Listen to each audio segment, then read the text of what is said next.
বর্তমানে ফেসবুকে অথবা ইউটিউবে বিশেষ করে টিকটকে কিছু মানে কি বলবো আন্ডার এজ ক্লাস 9 অথবা 10 রাজনীতি বলতে কিছুই বোঝে না ফাতি নেতা এখন নিজেকে গর্ত থেকে বের হয়ে বিএনপি অথবা জামাতের বড় নেতা সাজতেছে। এটা সাজতেছে কেন? সে কোনো একটা অকারেন্স করবে আর এই দলের ছত্রছায়ায় সে বের হয়ে যাবে, এই আশায় সে করতেছে। না হলে আমি যদি অন্যায় না করি, আমি যদি অপরাধ না করি, আমাকে আমার ব্যক্তিগত ভোটের ব্যাপারে আমার কাছে যদি মনে হয় শহীদ জিয়াউর রহমানের আদর্শ সঠিক, আমি তাকে ভোট দিব। আমি জামাতের কথা অনুপ্রাণিত কেন হব? আমার যদি মনে হয় জামাত আমার কাছে ভালো, আমি জামাতকে ভোট দিব।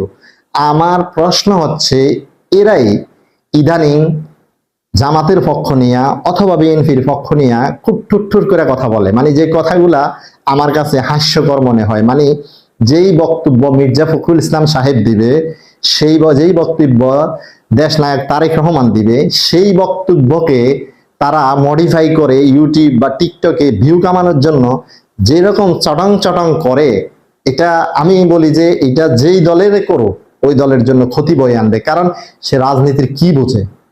আগে রাজনীতি কি সেটা তো জানতে হবে।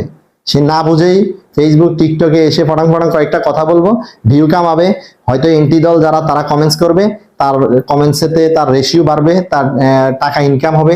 মূলত তার ব্যবসা এটা, এতে দলের জন্য ক্ষতি হচ্ছে। আশা করি অনেকে এই সমস্ত লেখা দেখে